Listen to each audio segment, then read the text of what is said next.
The meeting agreed that there should be vigorous implementation of key resolutions. And some of the concerns of labor will be appropriately addressed in the President's speech. Shelf proposed industrial action due to its economic implication to the nation. National Economic Council appeals to labor leaders. We cannot renew the hope of the nation unless we deliver on our promise. Activities marking 63rd Nigeria's independence begin. Vice President Shettima pledges government's determination to address myriad of challenges facing the nation. This outstanding growth amounts to a remarkable 70.13% increase in revenue collection. Plus, Nigeria Customs Service records more than 70% increase in revenue compared to first half of last year. Hello and welcome to Nta Network News. I am Jummai Yusuf. Hingino John Adams joins me tonight from Lagos. Remember, you can watch this news live on our website www.nta.ng/live and also on some of our social media platforms displayed on your screen. The National Economic Council has appealed to members of the Nigeria Labour Congress and Trade Union Congress to shelve the proposed industrial action and embrace dialogue, considering its implication on the economy. Now, this is part of resolutions made at the end of the 136th meeting of the Council, chaired by Vice President Kashim Shettima at the Presidential Villa. State House correspondent Abdurrahman Jibrila reports. Issues of economic recovery were top on the agenda of the National Economic Council, showing concerns on the proposed industrial action by labor unions. We also believe that Mr. President will be addressing the nation 1st October, and some of the concerns of labor will be appropriately addressed in the President's speech. It is therefore important that it's a federation, so whatever happens, labor is represented in all the 36 states and FCT, and NEC is appealing that discussions should continue at the state levels because there will be peculiarities as to the issues to be addressed concerning the demands of labor. The Council also received a report on the 2022 flood disaster, directs NEMA to develop a roadmap for sustainable flood mitigation measures and victim support efforts. And so they came up with 3 categories and categorized states in the 3 categories: category A, category B, and category C. States that are categorized in the A group are states that to them have over 15 points, most affected areas. On the economic development policies, the Council appreciated the 8-point agenda of the Tinubu administration, encouraging state governments to provide small hydropower grids, improve research and development for socio-economic development. In particular, the meeting agreed that there should be vigorous implementation of key resolutions in collaboration between the states and federal government. One of the resolutions highlighted is the energy sufficiency for sustainable economic development. Government at all levels should promote the migration of heavy-duty industry system from fossil fuel to gas infrastructure. Other areas of concern the Council discussed are ways to improve on infrastructure, foreign exchange, rising cost of governance, infrastructure deficit, declining production of oil, and ways to improve procurement processes, as well as the creation of benchmark on prices. We target critical expenditures, especially those that will have long-term multiplier effects, and also to achieve and sustain full cost of electricity tariffs that we continue to see in the country. I appreciate the federal government on the prizes given to the members of the council on maize, if you compare to the current prices in the market.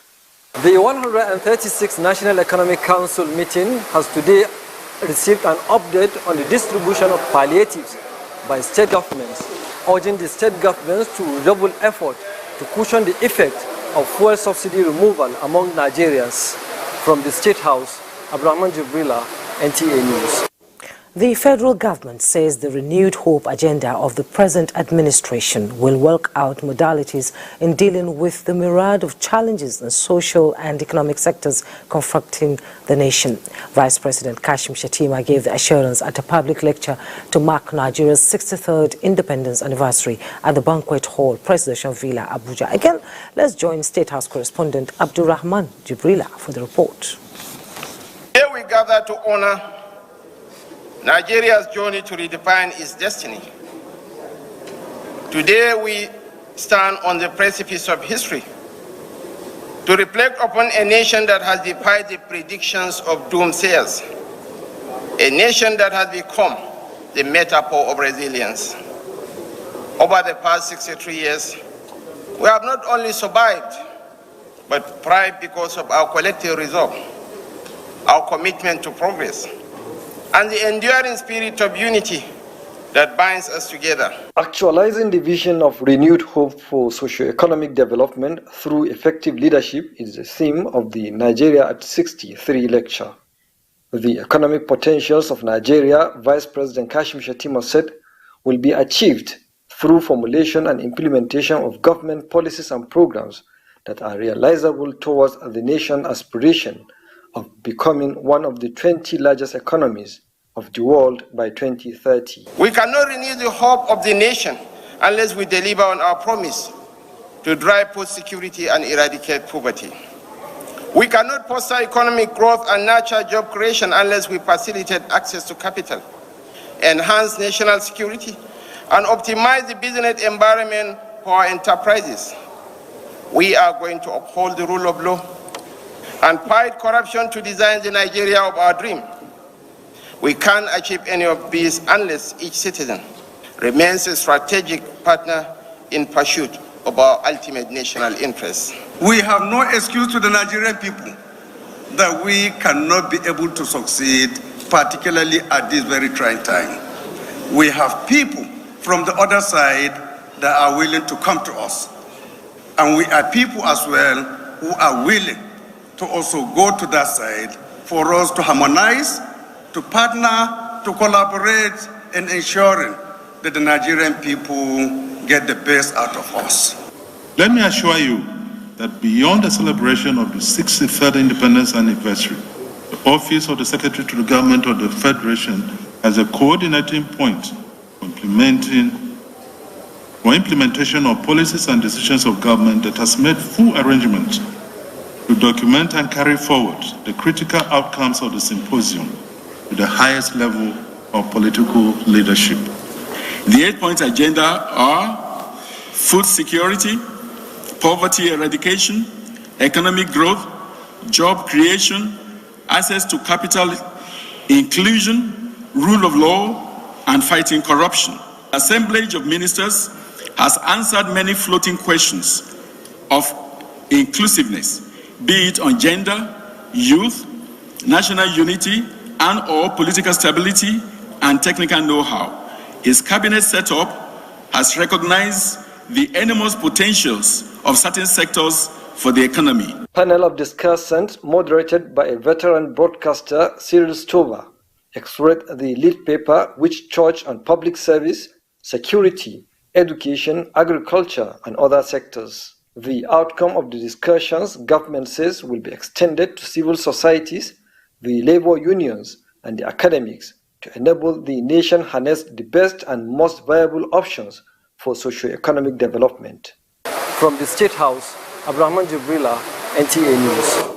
Meanwhile, the federal government has declared Monday, October 2nd, 2023, public holiday in commemoration of the 63rd anniversary of the nation's independence. In a statement, the Minister of Interior, Olubunmi Tunji-Ojo, congratulates Nigerians at home and abroad, assuring Nigerians of government's continuous commitment towards tackling challenges facing the country.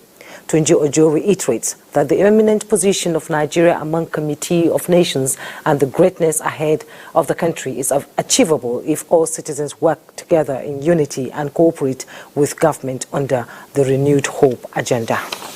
Now let's bring you up to speed with other news. The Ministry of Labour and Employment has disowned reports circulating online and its conventional media claiming that the president will announce wage awards and palliatives to workers during his October 1st Independence Speech Day. The report, which is said to have emanated from a purported interview with the Director of Information at the ministry, also claimed that last-minute meeting has been scheduled for Tuesday between federal government and Labour to avert the proposed strike. The Director of Information, Olajide Oshundu, in a statement categorically states that the report is false and misleading, as at no time did he make such disclosure to the media. The ministry enjoins the public to ignore the fake story. To legislative matters now, the federal government has been employed to take urgent steps to reconstruct failed roads in the southeastern zone. This was when some federal lawmakers from Enugu State paid an inspection visit to the collapsed bridge at New Artisan axis of Enugu Port Harcourt Expressway.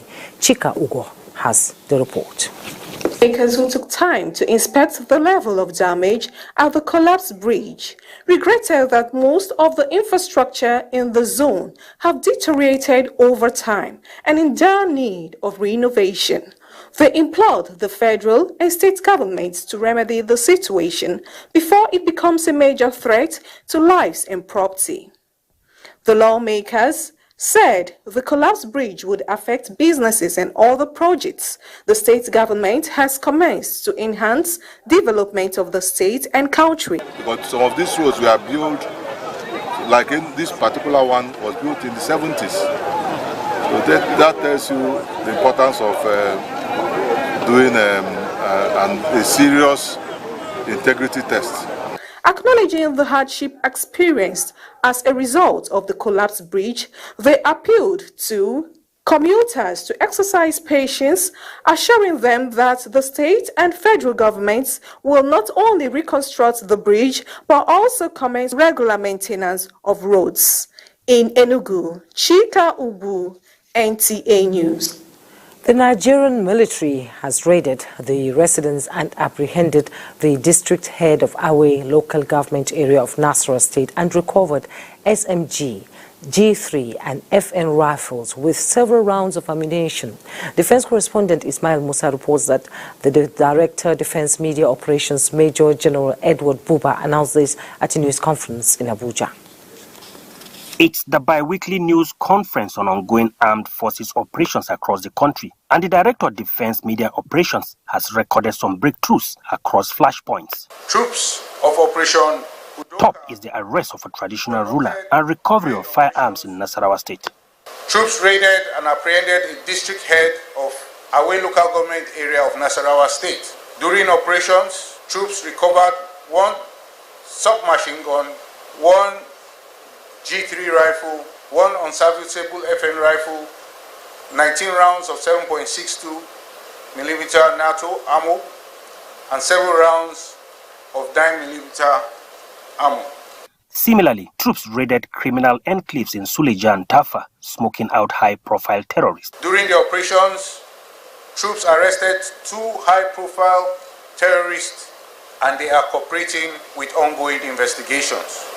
Details of the recent operations indicate that 91 kidnapped victims were rescued, 184 terrorists arrested, while 191 unrepentant terrorists were eliminated during various operations. Overall, troops of Operation Delta State arrested 59 suspected oil thieves and other criminal elements. They destroyed 38 dugout pits, 21 boats, 57 storage tanks, and 34 illegal refining sites, among others. The defense headquarters enjoined Nigerians to see the ongoing manhunt against criminals as a collective responsibility. From the defense headquarters in Abuja, Ismail Musa, NTA News. A valuable document to aid parenting for peace has been presented to the public. Elizabeth Omori reports that the document launched by the Ministry of Women Affairs in conjunction with USAID and Mercy Corps is expected to serve as a guide for families, educational institutions, and Nigerians in the fight against violent extremism. Terrorism continues to pose a major threat to peace and security in most nations across the globe, undermining core values. For these reasons, the Parenting for Peace P4P Guide, peace advocates say, will assist in addressing threats of violent extremism from the home front. Minister of Women Affairs and other speakers insist the document will serve as a multi-sectoral response for the youth to have safe and inclusive society. The way you live with your husband in the house equally determines how your children will grow up to be.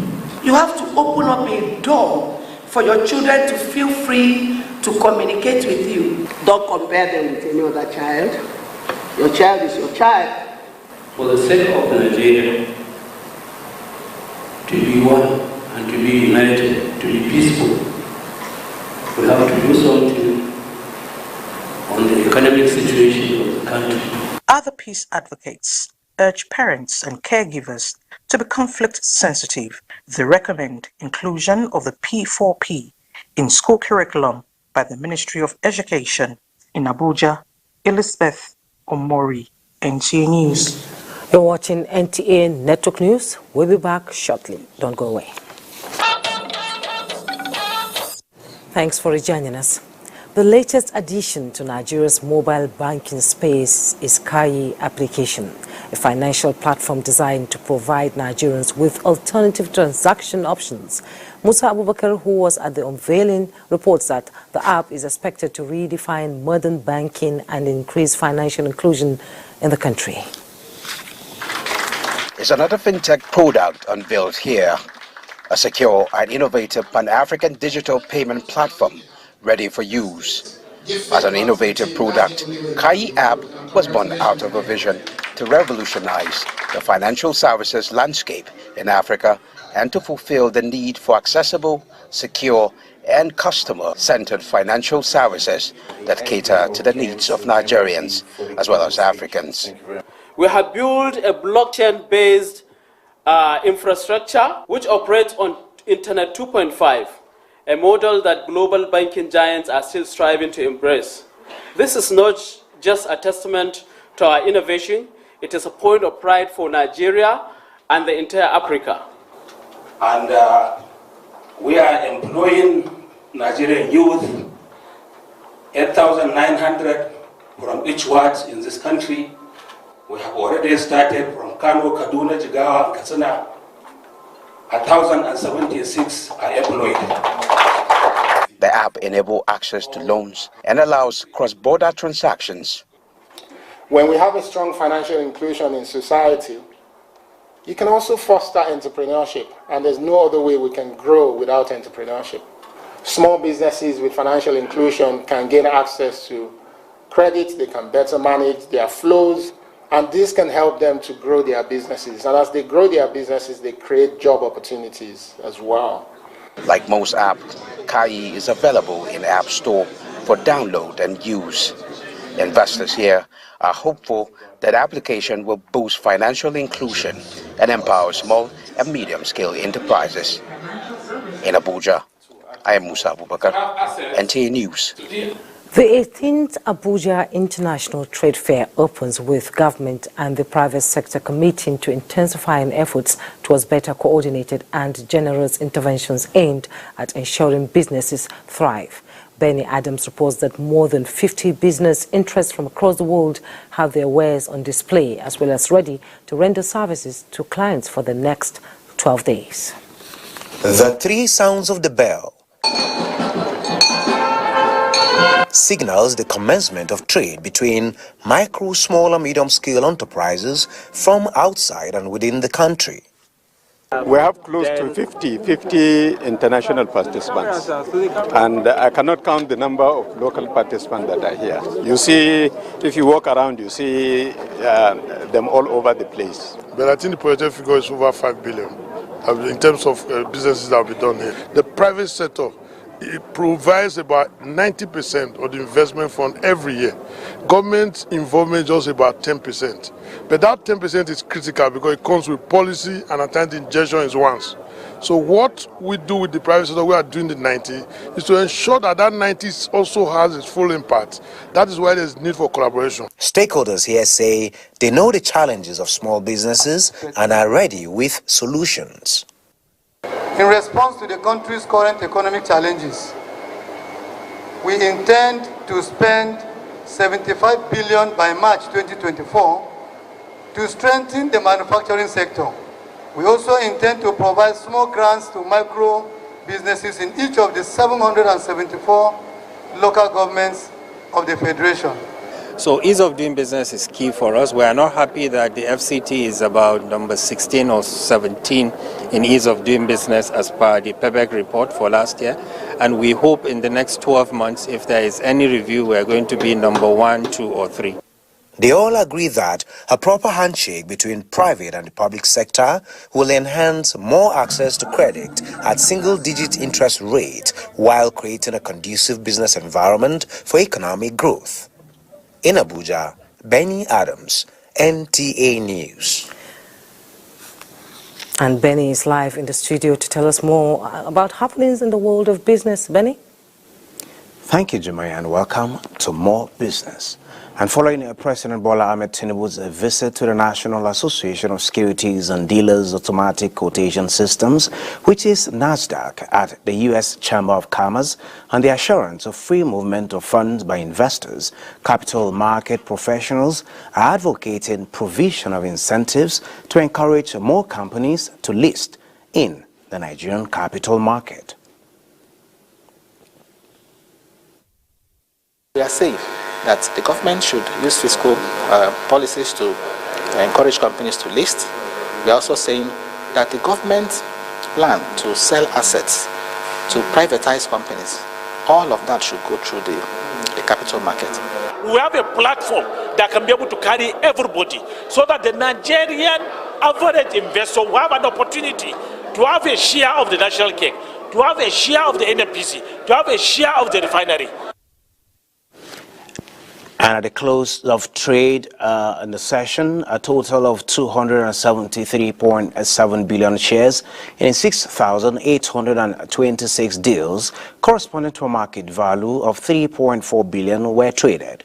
Today's data shows 25% decline in volume, 25% decline in turnover, and 3% decline in deals. The current market capitalization is 36.4 trillion naira. Access Holdings recorded the highest volume of 45.9 million traded shares, followed by Zenith Bank 21.1 million and Unity Bank 19.7 million. That is Business News. Network News continues with Jamai. Thanks, Benny. Always nice doing business with you.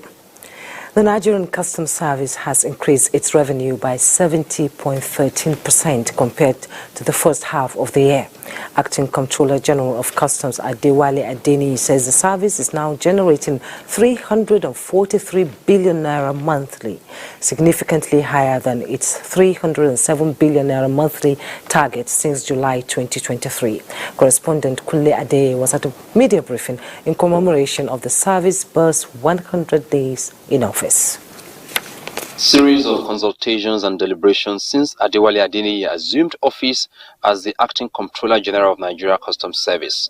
These moves were aimed at enhancing trade facilitation, improving security at borders, and more importantly, increasing revenue generation. 100 days in the saddle, the Chief Custodian of Borders says the unprecedented result is a product of composition of revenue, review performance, recovery team, among other strategies. We have witnessed a substantial increase with an average monthly collection of 202 billion in the first half of the year that concluded in June, surging to an impressive average of 343 billion in the past 2 months of July and August. This outstanding growth amounts to a remarkable 70.13% increase in revenue collection. The customs boss, however, hints at a more friendly approach to addressing challenges like smuggling, bottleneck in clearance of goods from ports, and the dynamic nature of international trade.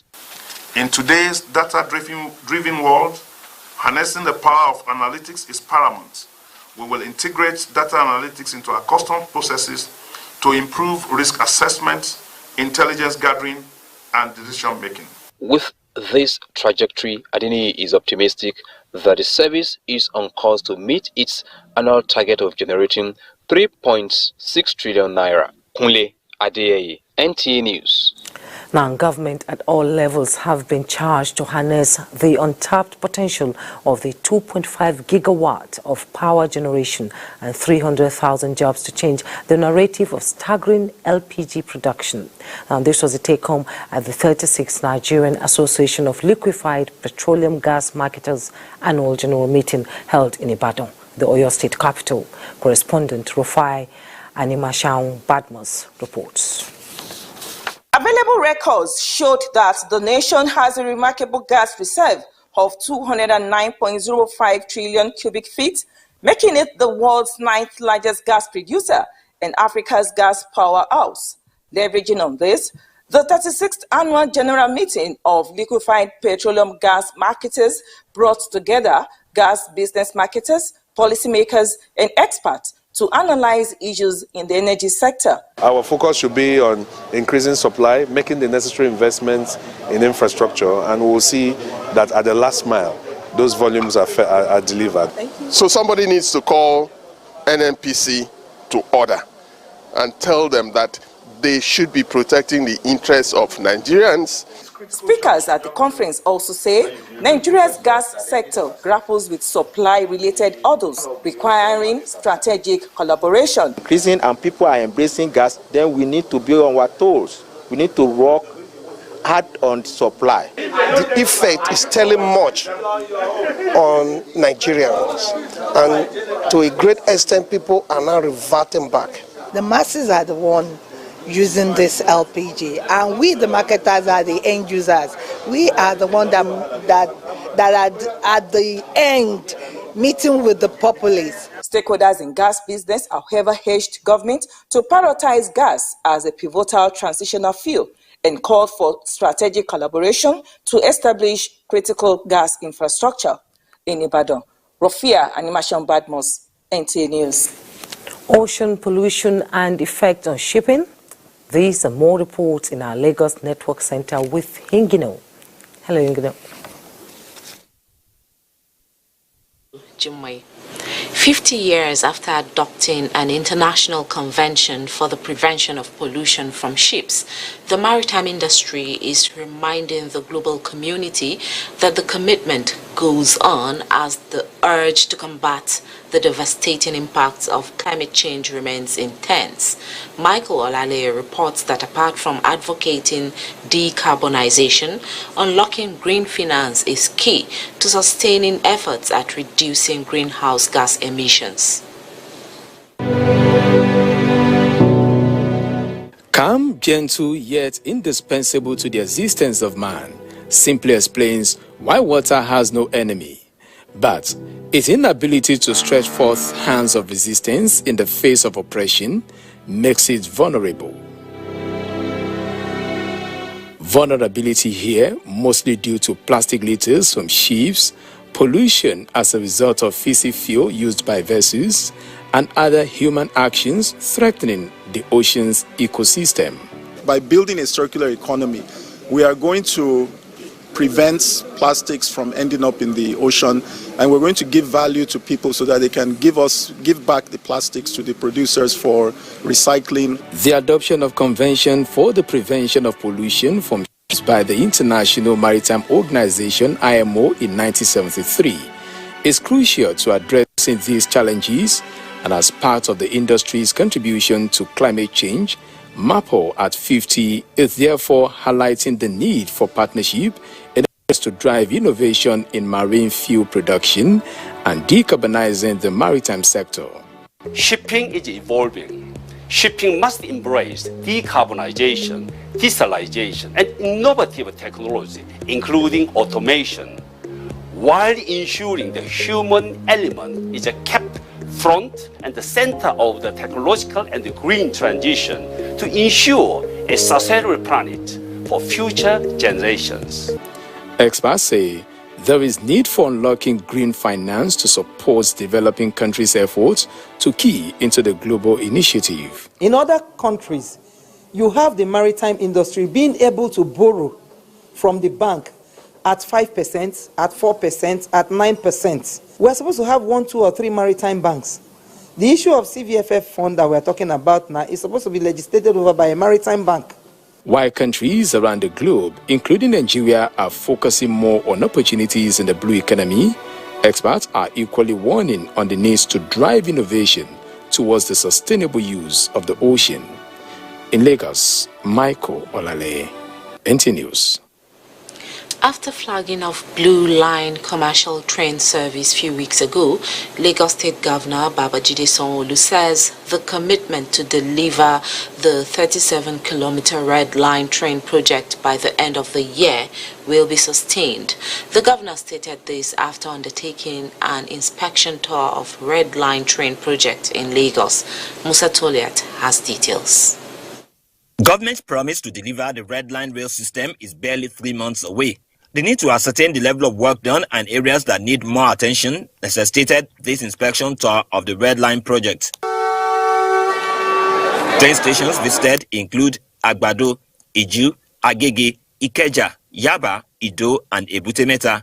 Governor Sanwo-Olu, however, frowned at the level of incursion into train tracks by traders at some stations visited. We're still on track, to see how we can finish before the end of this year. And that's what we're committed to. We've told some people that are selling, that are working on the rail corridor, that it will be zero tolerance. We've given notices, we've appealed to them, you were there, you saw it, and we need to clean up all of the entire rail corridor so that it can be free. He disclosed that completed vehicular bridges around train stations in Yaba and Ikeja will soon be opened to traffic. What we will be doing, even before we launch the full Red Line, is to give vehicular relief to the citizens. So the first bridge that we're probably going to open will be the Yaba Bridge, which we will do in the month of October.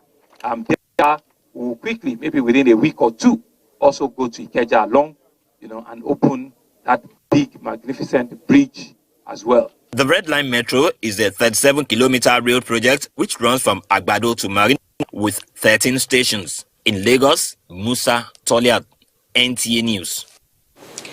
That's our contribution from Lagos. The news will be back after the break.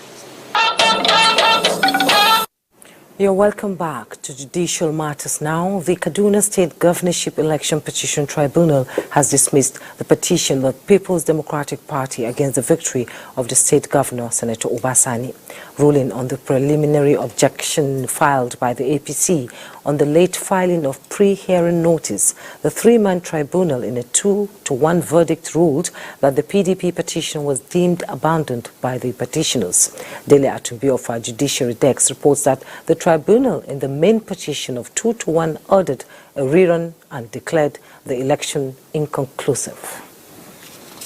The petitioners in this matter are the People's Democratic Party and its candidate Isa Ashiru, challenging the victory of Governor Obasani of the APC. Governor Obasani and his party, as respondent in the matter, raised preliminary objection on the competence of the petition. Ruling on the preliminary objection raised by the respondents, the tribunal in a 2-1 ruled that the petitioners filed the pre-hearing notice behind schedule. In the light of this, the petitioners were deemed to have abandoned the petition. Going into the main petition, the tribunal in 2-1 found for the petitioners an order rerun in 22 polling units in 7 wards across 4 local government areas of the state. On merit, 2 of them said that election is supposed to be conducted in 22 polling units because the number of the voters there exceed the margin of lead. But they have said that the PDP wanted it to be declared as the winner of the election. The tribunal said that they have no proof that. They allege that there are corrupt practices perpetrated by APC. They said they have no proof that. So in essence, as of today, the PDP petition is dismissed.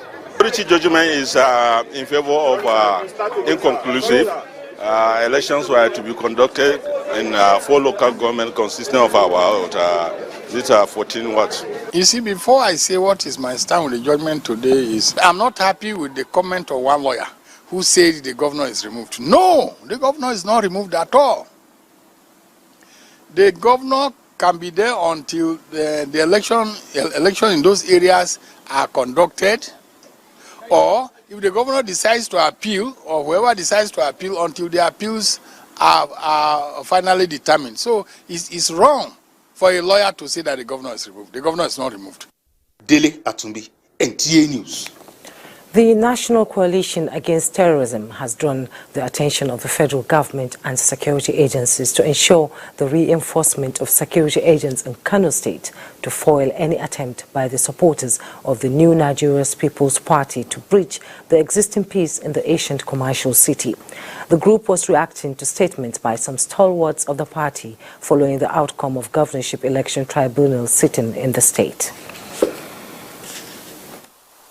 If we are not cautious enough to take measures, we are going to put in place a very fierce and serious issue, which is the reinsurgence of another group in northern Nigeria that is coming to destroy activities and businesses in one of the biggest commercial centers in this country. The coalition urged the aggrieved party members to stop threatening judges that committed themselves to dispensing justice based on substantiated evidence before the court and be civil by seeking redress in the appellate court.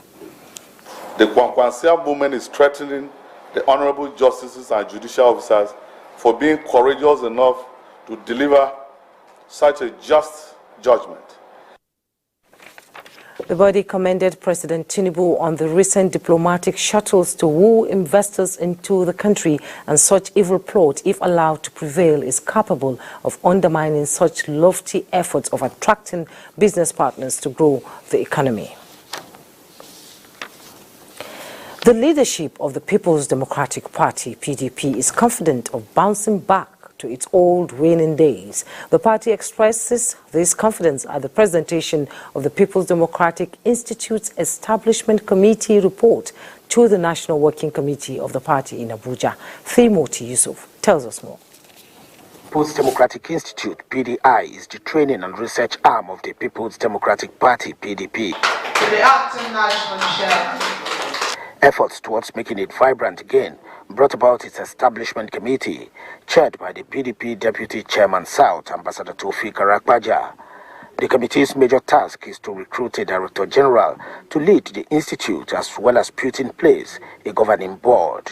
The first step towards the revival of the institute. A deputy office building was rented, renovated, furnished, and equipped for PDI to effectively engage the purpose for which it was established. This was made possible through the assistance granted to the party by His Excellency Sheyi Makinde, the Executive Governor for your state. The acting national chairman of the PDP, Ambassador Umar Iliya Damagum, explained that the party's leadership allowed the committee to function without interference. We'll look at the report as NWC holistically. PDP leaders at all levels are enjoined to key into the party's efforts towards reviving the institute, as exemplified by the governor of your state, Sheyi Makinde. Timothy Yusuf, Nta News. Time for another break. Don't go away. Thanks for joining us. Police Officers' Wives Association, Power House Committee on Diaspora and UNESCO are synergizing to enhance food security by encouraging farmers. Francis Form reports that this was the main objective of a meeting convened by Power National President Elizabeth Ebetokun in Abuja. As the president of Power, I am mobilizing 100,000 women to boost the agricultural workforce, strengthening the agricultural value chain to mitigate risks of disorder due to food shortage. Mr. President, even in the recent hunger he has been shouting all across that Nigerians in diaspora should come back and invest in Nigeria. And he has set out agricultural development and food security as one of the principal policy direction of this government. So in the support to attainment of that goal, we hope to join that vanguard and mobilize Nigerians all across the world in order to come and partner with POWA, among others. The meeting also seeks to advance President Bola Tinubu's vision for food security. Sport update is next. Catching them young there. And that's Nta Network News for today. Thanks so much for watching. I am Jumbi Yusuf.